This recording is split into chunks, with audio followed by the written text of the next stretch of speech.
Hoy trata sobre la difusión del movimiento moderno en Europa luego de 1930. Tenemos como protagonistas aquí a Le Corbusier, a Giuseppe Terragni en Italia y Alvar Aalto en Finlandia.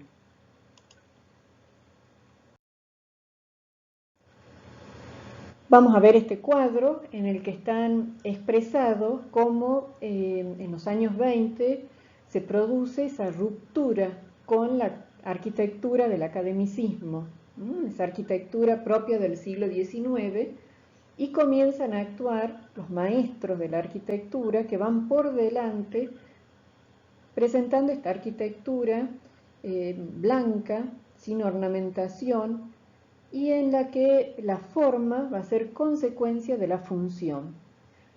Luego viene el periodo que vamos a ver ahora en esta clase, que es el de la difusión.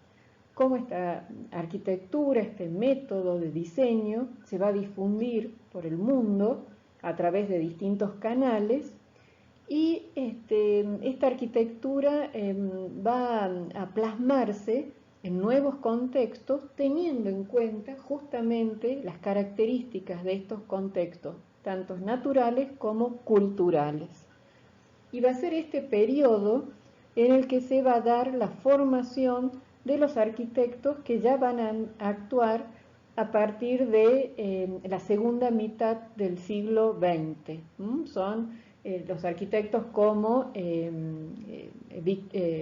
César Pelli, este arquitecto tucumano, que va a tener este reconocimiento a nivel internacional, que justamente va a ser formado en una escuela de arquitectura acá en Tucumán con los principios del movimiento moderno.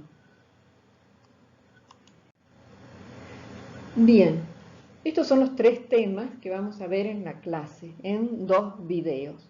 El contexto económico, político y social que se da en Europa para esta difusión, la difusión propiamente dicha del movimiento moderno en tres países, que van a ser Francia, Italia y Finlandia, y los nuevos rumbos que adopta esta arquitectura ya con los ejemplos concretos. Bien, primero el contexto político, económico que se da en Europa. Tenemos por un lado el gobierno dictatorial de Mussolini en Italia, del 22 al 43, 20 años. En el 29 se produce esta crisis de la bolsa, conocido como el crack del 29, o la crisis del 29, que es producida por la pérdida de valor de las acciones, que va a generar una reacción en cadena en todo el sistema financiero, que va a tener problemas de liquidez. Y esto va a ser un conflicto que va a tener una larga duración y que se va a extender a los demás países del mundo, y va a ser justamente conocida como la depresión. Luego tenemos entre 1933 y 1938 el New Deal, es decir, son una serie de medidas que va a tomar el gobierno de Estados Unidos apuntando a la recuperación de los niveles económicos perdidos por la crisis del 29. En simultáneo va a surgir la figura de Hitler en Alemania, que va a acceder al poder en forma democrática, pero que sabemos que se convierte después en un gobierno totalitario.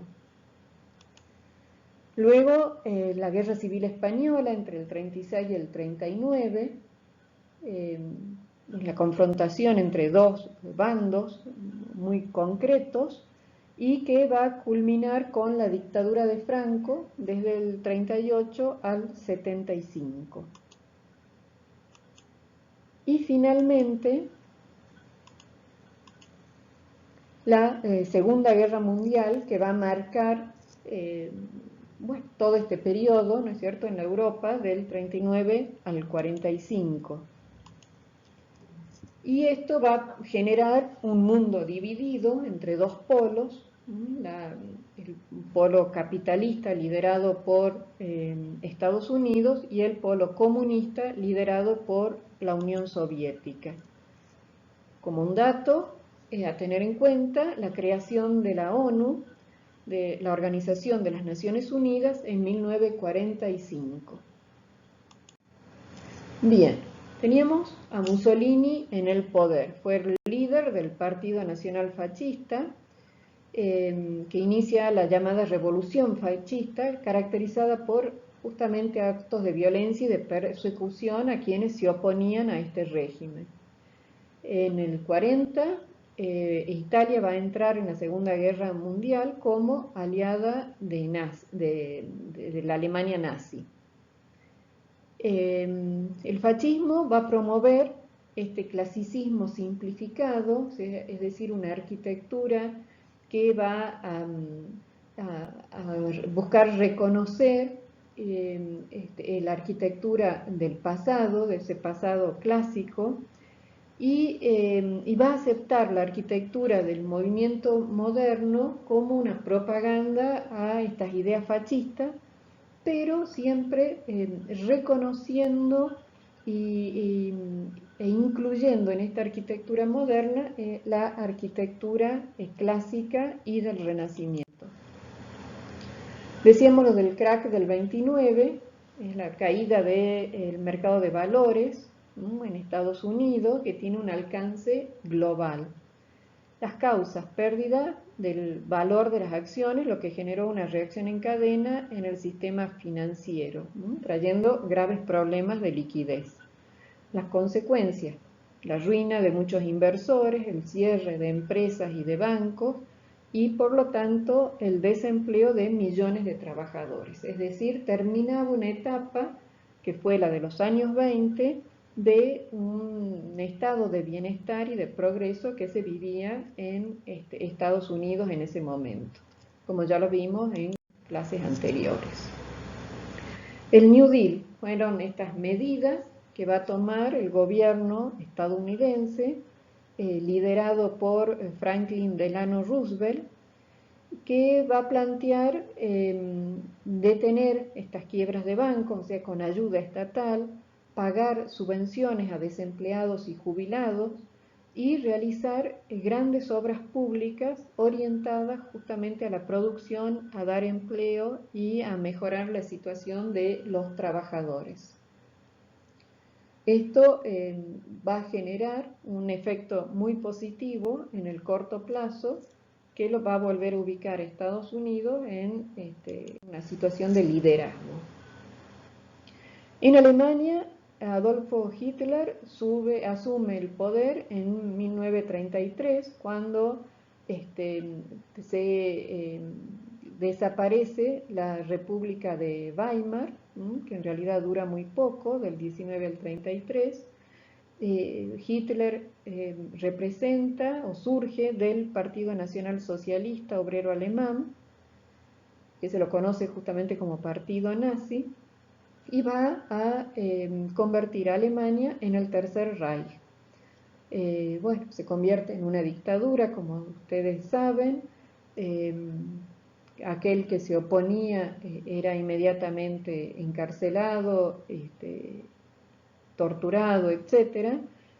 Y la posición de este régimen respecto de la arquitectura moderna va a ser la de rechazo, y va a perseguir a sus representantes y promotores, que se van a ver obligados a exiliarse.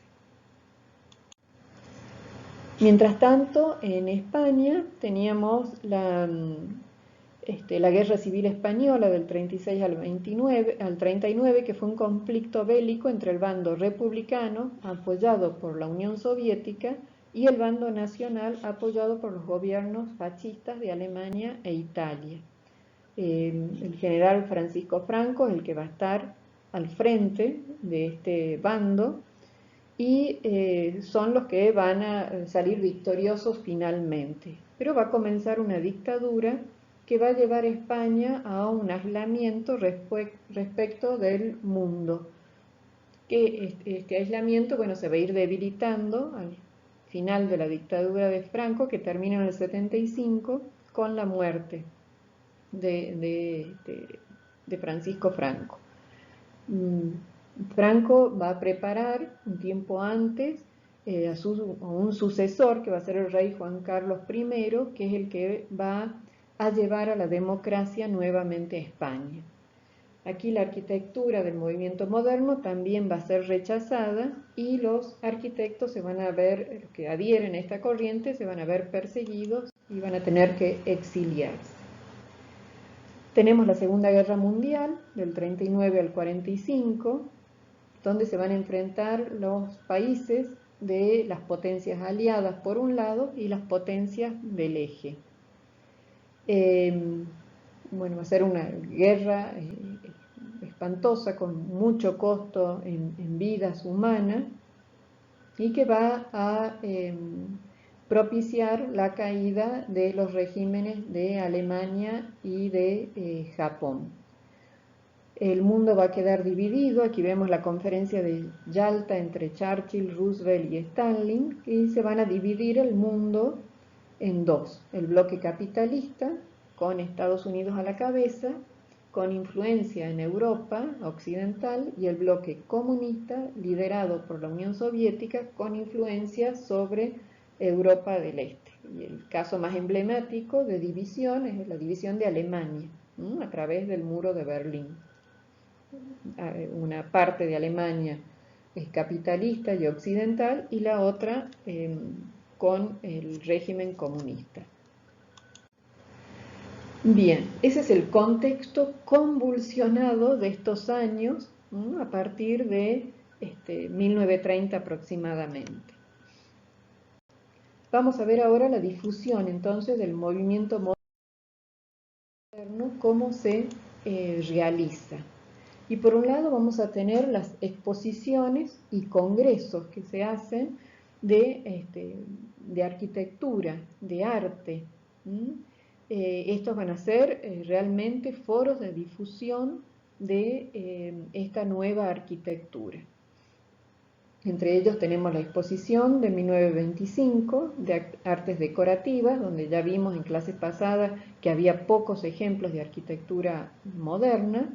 Luego tenemos la exposición de Stuttgart, luego los congresos internacionales de arquitectura moderna, la exposición internacional del estilo internacional que se realiza en el MoMA de Nueva York, y la exposición internacional de París del 37. Son como algunos hitos que nos van marcando cómo se va difundiendo todos estos principios de la arquitectura del movimiento moderno.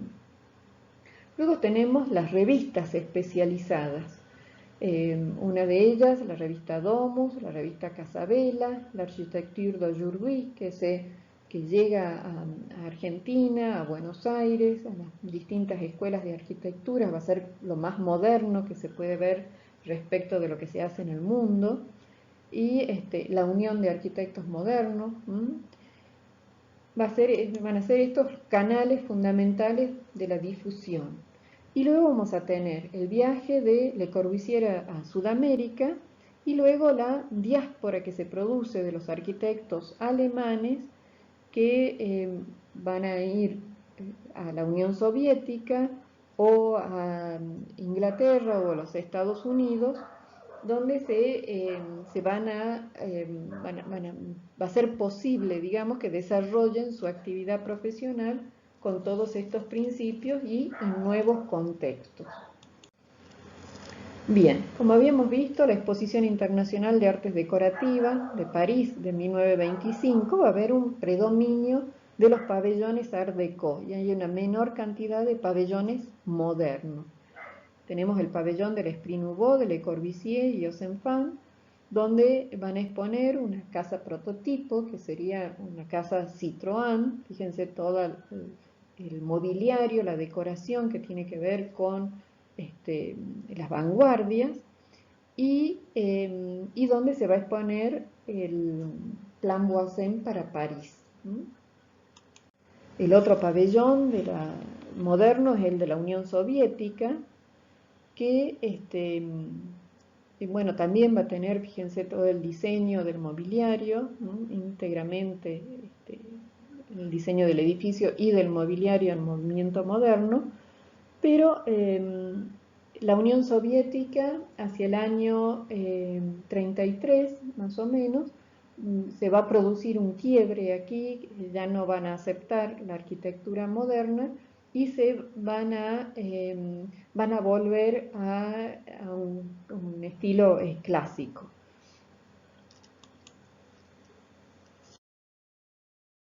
Tenemos la exposición de Stuttgart, bajo la dirección de Mies van der Rohe, que se va a realizar en 1927 y va a consistir en la construcción de viviendas realizadas por distintos arquitectos que están usando los mismos elementos para el diseño.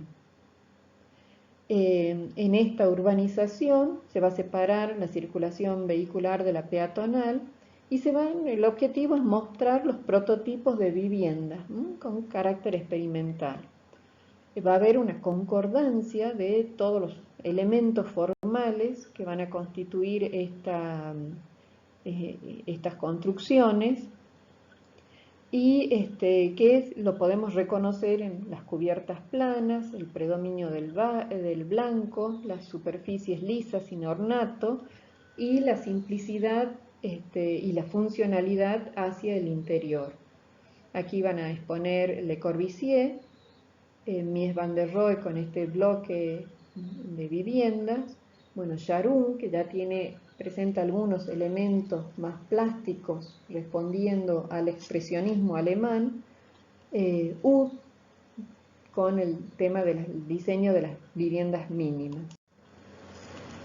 Los congresos internacionales que se van a desarrollar entre 1928 y 1959, que van a tener como objetivo difundir los principios del movimiento moderno.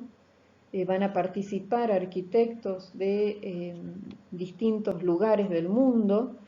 Entre ellos va a participar Jorge Vivanco, que era director del Instituto de Arquitectura y Urbanismo de la Universidad Nacional de Tucumán. Fíjense, ahí está junto a Le Corbusier. Va a participar en este congreso de Inglaterra. Y bueno, esto va a tener sus consecuencias en cuanto que él invita a varios de los arquitectos de ahí participantes que vienen a Tucumán y que van a realizar su actividad académica y profesional en nuestra provincia.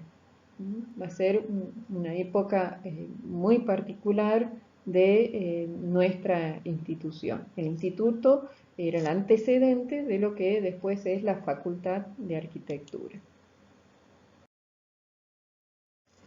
En 1932 se va a realizar la exposición de arte moderno en el MoMA, en el Museo de Nueva York.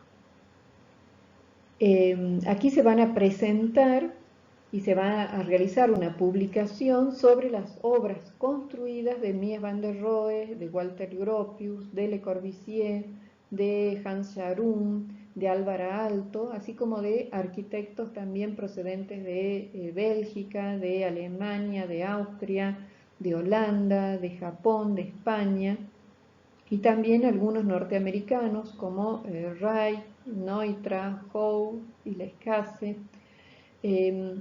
Se va a buscar presentar esta arquitectura que tiene este lenguaje común. Se van a exponer maquetas y planos de obras construidas. Ese va a ser la premisa. Y va a estar organizada por Henry Russell Hitchcock y por Philip Johnson.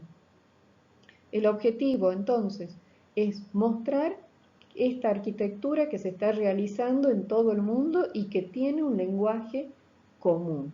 Se van a descartar aquellos ejemplos que puedan presentar alteraciones respecto de este vocabulario de elementos comunes. Y la Exposición Internacional de Artes y Técnicas en la Vida Moderna, realizada en París en 1937, este es el lugar donde se va a realizar la exposición, el Campo de Marte.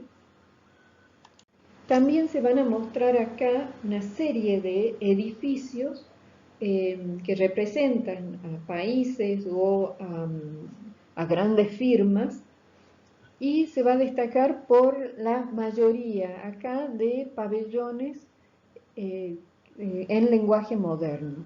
Y uno de ellos especial es el pabellón de la República de España, diseñado por Josep Lluís En este momento estábamos en plena guerra civil española, pero había un predominio, el gobierno que estaba al frente representaba a la República, a las ideas comunistas. Y en este pabellón se hace un edificio moderno, pero también se va a poder ver la participación de artistas de las vanguardias. Entonces vamos a tener a Julio González, por ejemplo, que va a presentar esta escultura de la Montserrat, a Calder, va a presentar una fuente de Mercurio, Picasso va a exponer aquí el Guernica, también va a estar realizada esta cabeza por esta escultura de Picasso, y Joan Miró también va a presentar esta pintura. Es decir, aquí la ideología va de la mano con el movimiento moderno.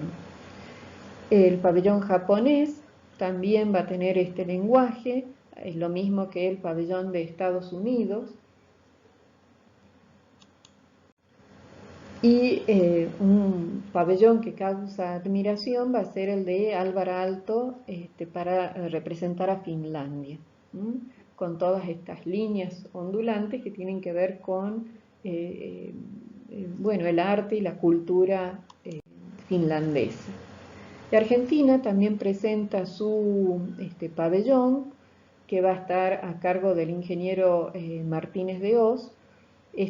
Lo que ustedes ven acá, esto no es el pabellón de Argentina, sino este es el restaurante que va a realizar el arquitecto Armando Dan, que en realidad es uruguayo, y le van a pedir que realice el restaurante Pampa para exponer las carnes argentinas, y lo va a realizar sobre un barco que va a estar anclado ahí en el río Sena.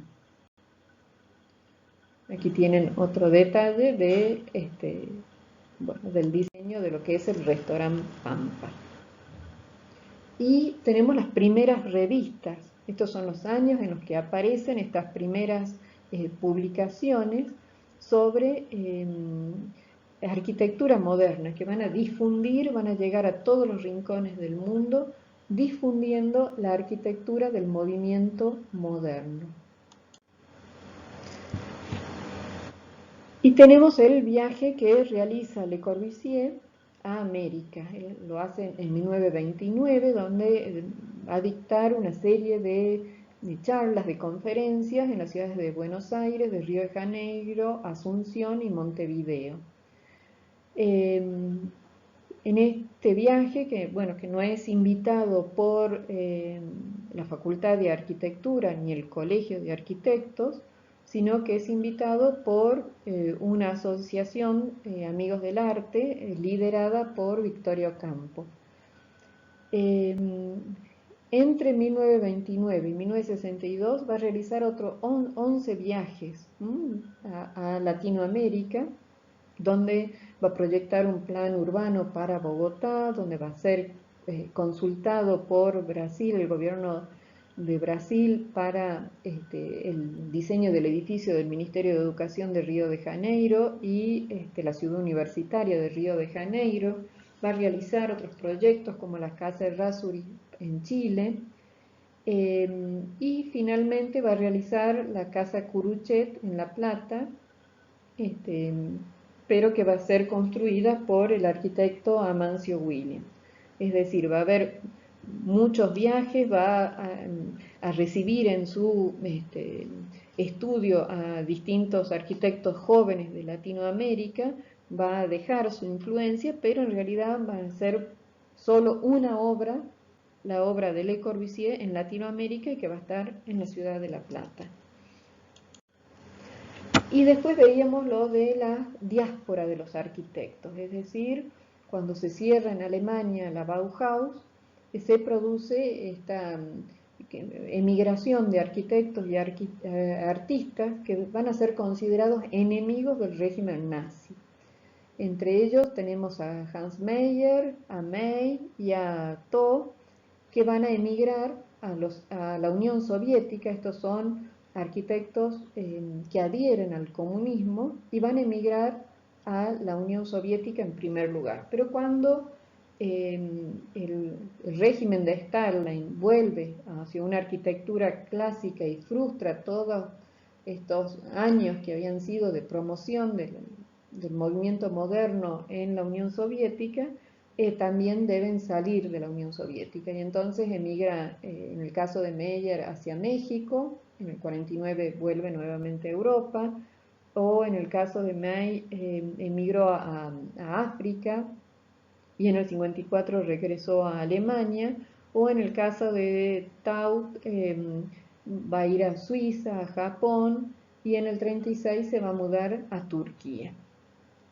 Estos son una forma muy concreta de difundir los principios y la arquitectura del movimiento moderno. Estos arquitectos siguen trabajando en la profesión o en las escuelas de arquitectura difundiendo esta arquitectura, estos elementos de la arquitectura moderna. Y otro tanto ocurre con Walter Gropius, Marcel Breuer y Mies van der Rohe. Los dos primeros van a emigrar primero, en el 33, hacia Inglaterra. Se van a asociar con distintos arquitectos y van a trabajar ahí. Y en el 37 van a emigrar a los Estados Unidos, donde se van a radicar definitivamente. Y esto va a suceder con Mies van der Rohe, que en el 37 emigró a los Estados Unidos. Entonces, estas son las formas en que se difunde la arquitectura del movimiento